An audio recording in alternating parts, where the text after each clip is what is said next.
Our next talk is by Jens on P4R-Type, a verified API for P4 control plane programs. Yes, well, okay, I'm Jens.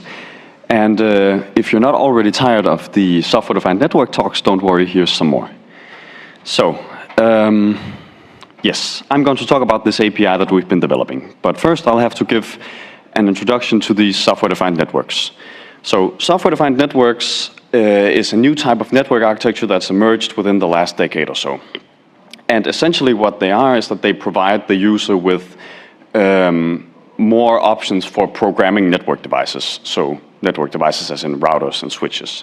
And this P4 language here is the one of the most popular ones for programming these network devices, these software-defined network devices. However, with increased configurability comes also an increased risk of errors. And particularly what we look at here is that actually about 4 out of 10 of the bugs in software-defined networks occur when trying to process system configurations. And this essentially means they occur when trying to update these software-defined network devices. So our problem statement is relatively straightforward. Can we verify that these configuration updates actually can we verify the correctness of these configuration updates statically? And well, to answer that problem, we have to look first into a little bit on how P4 works. So the P4 language is a domain-specific language for implementing router behavior. What this means is that in P4 you implement the way that how the routers pass and depass packets, which forwarding tables they contain, which actions they contain, and how these actions work, so how a packet is forwarded, how a packet is dropped, and so on. And then you compile this program, and then you send it to your device of your choice, basically your router of your choice. But when you compile this program, you also get a metadata file that's called a P4info file. And this P4info file contains basically a description of the configuration of the data plane, the program that you've just sent. And it contains sort of the list of tables and the actions that are hooked up to specific tables and the parameters that those actions take and so on. And then, sort of as part of this P4 language, as a separate part, there's also this P4Runtime API, which is language agnostic. And that is provided for doing these dynamic control plane updates. Now, what are control plane updates? Well, they are essentially updates that relate to the networking logic of the router. So this more or less just amounts to sending, reading, and deleting forwarding table entries. So that's what the P4Runtime API does. And the intention here is that the problem here, I guess I should say, is that this API is weakly typed. The intention is that you look at the P4info metadata and you adjust, you format your forwarding table entries accordingly, but actually there's nothing that forces you to use this P4info file. To give an example of a problem, consider this snippet on the left of a P4info file. It has lists an IPv4 table that matches on the IPv4 destination field of a packet, and then it can run the IPv4 forward action. And on the right-hand side, we have a Python script that uses this P4Runtime API, and it's pretty simple. It builds one of these forwarding table entries for the IPv4 table. It says, okay, match on this particular IP address, and if it matches, then run the IPv4 forward action with this MAC address destination and send it out of that port. And that's all well and good, but you can see since it's in Python, you could make some errors here. So for example, you might make a typo you might use a table name that doesn't exist. You could try to match on a field that doesn't exist, or more subtly, you could use an action that might exist somewhere else in the P4info file, but it's not hooked up to this specific table. And now you might say, oh, but well, this is in Python. Why don't we just, since the API is language agnostic, why don't we just use a type language then, like Haskell? Well, Haskell won't save you this time, because while the API for a strongly typed or typed language will specify the format of the packet, so it will have a table name match field and so on, the actual data will still be strings. So we need to do something a little more sophisticated. And the whole point here is that really we want to force the users of the API to conform to this P4 info file. So our idea is to capture this P4 info file information at the type level. And that is actually exactly what our Scala library P4R-Type does. So it provides two things. First of all, it provides a type generator for encoding this P4 info file as Scala types, and it provides a strongly typed type parametric API that overlays the weakly typed P4Runtime API. And so the idea is then that if you use this strongly typed API together with the types that you've generated for a specific P4 info file, if you try to update a router that uses that the configuration from which that P4 info is derived, you can basically prevent any operation that contains non-conforming table entries. And as the underlying theory for this, we also develop a formal language, P4R, which I'll get into in just a second. But let me just show you a quick demo of how this API looks in practice. So here is a Scala 3 program that uses our API. We connect to a switch, and then we insert a table entry. You should notice here initially that this looks very similar to the Python program. This is essentially, it does the same thing as the Python program does.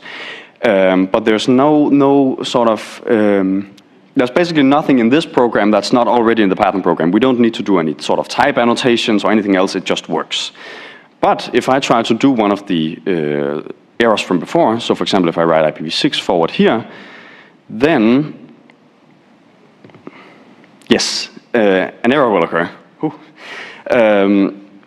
And it will say actually, you've given me this IPv6 forward action, but I was expecting a table action for the IPv4 table. Good, it works. Okay, then let's move on to the formal foundation. So we developed this P4R formal language. It's based on F-sub, as well as the theory of match types, but we have some significant additions to this.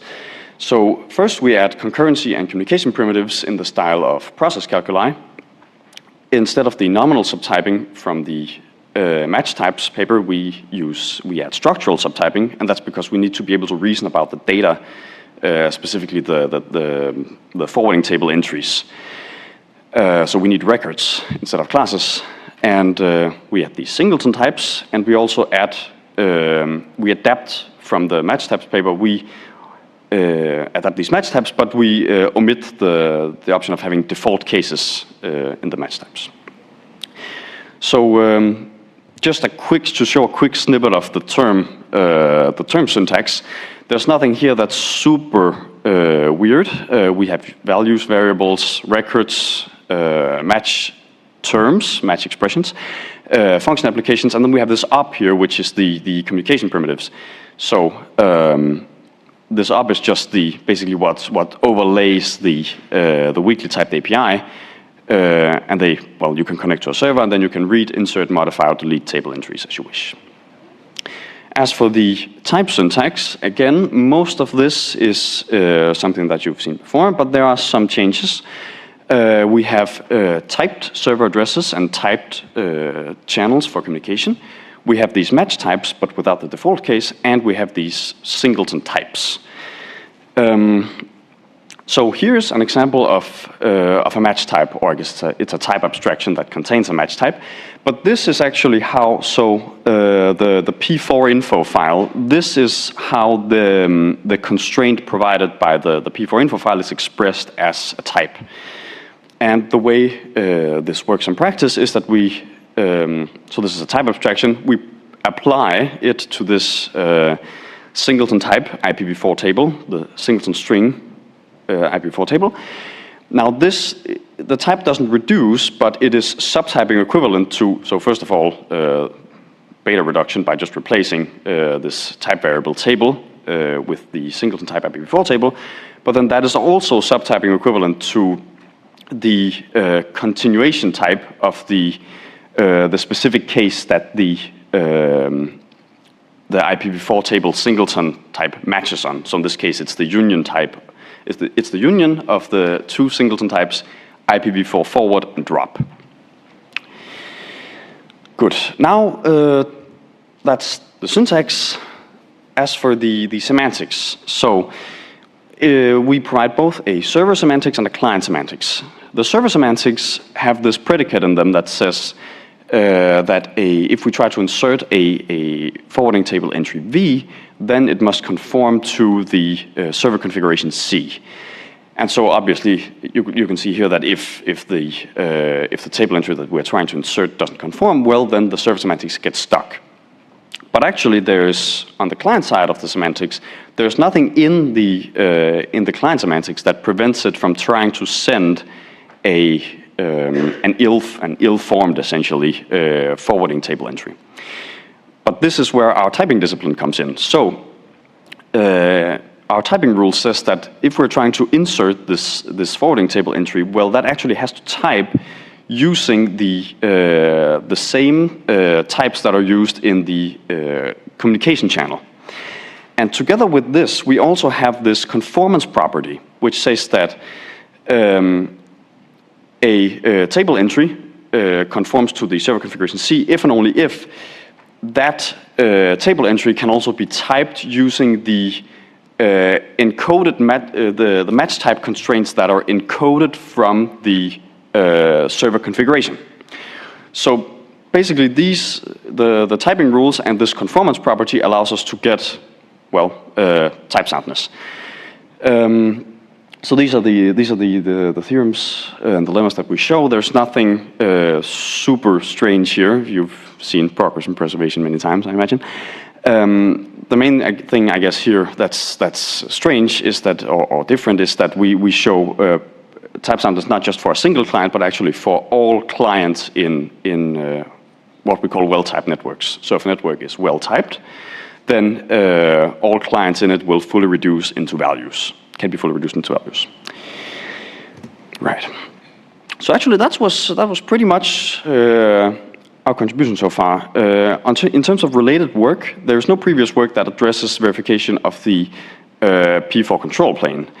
There is a lot of work, however, done on the P4 data plane verification. And there is a lot of previous work as well done on control plane verification in general, but it's not P4 specific, and actually it's either it's actually too, it differs pretty significantly from what we've done. Either it's too specific, it focuses on specific protocols where P4 is protocol agnostic, or it's too general, or it's on a different level of abstraction entirely. Yeah, so in conclusion, we contribute a formal model of P4 runtime networks that compose P4 servers and P4 runtime clients that are written in this, where the P4 runtime clients are written in this formal language, P4R. We provide a typing discipline as well for this formal language, which essentially only allows conforming P4 runtime updates to type. And using this theory, we developed the P4R-Type API for Scala, which is a strongly typed API for invoking this P4 runtime API. In the future, we'd like to ideally have a fully verified P4 programming pipeline for both the control plane and the data plane.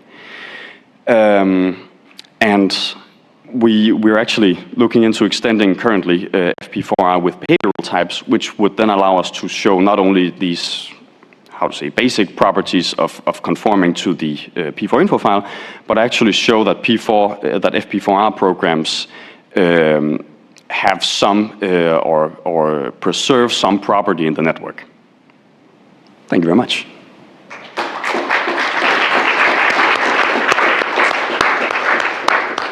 Okay, questions?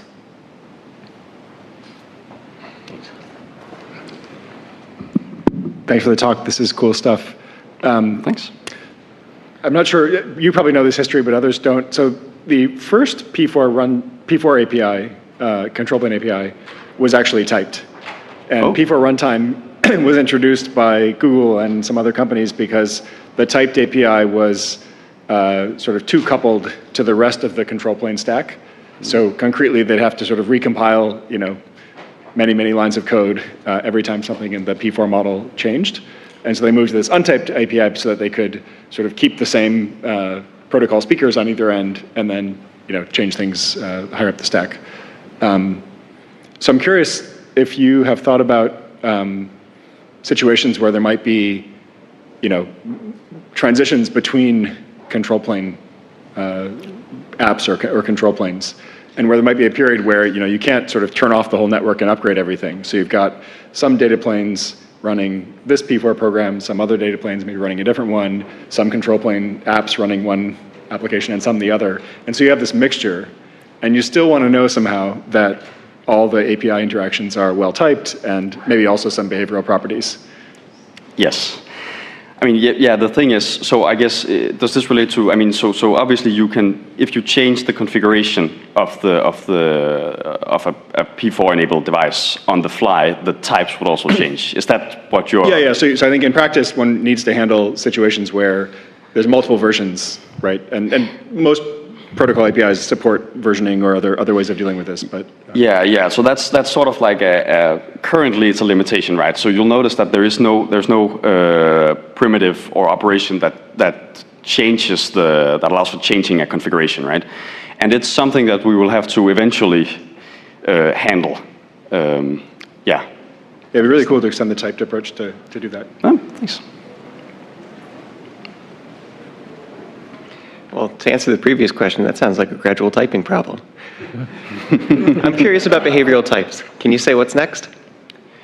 You mean like specifically regarding behavioral types? Specifically regarding behavioral types. Oh, well, so we're just looking into it basically. And the things, so we are using a version of behavioral types that was published a few years ago, related to this FPI library, and well, I mean, we are kind of we're looking into it, I guess, is the state of it. So I mean, in terms of properties that we can prove, maybe, I guess you're just, I mean, yeah. Also, it reminds me a bit of Amazon's work on blocking public access and configuration files. So they have a solver, Zelkova, which will see if my collection of rules allows public access to this data. And that's certainly something that I don't want to happen since I went to the work of writing all the rules. Ah, right, yeah. Yeah, Okay, I'm not so sure, I'm too familiar, but maybe we can talk afterwards. So, yeah, thanks. Okay. I have a question. So these types are parsed from a configuration file, if I understand it right. These types of what, sorry? Parsed from a configuration file. So there's this concept of type providers, which is their part of, I think, Idris language, which try to do it for database schemas, right? So you parse this type of the data from the database schemas, and that becomes, the type checking is based on the types that are actually parsed from sort of configuration files. So do you see any relation between type providers as been implemented in independently typed language to whatever you've done? In relation between type Providers? Type providers? I'm not familiar with that theory, so I can't say, unfortunately. Okay. Yeah, but I'd be interested to talk afterwards. Okay. Okay, thank you. Thanks, speaker.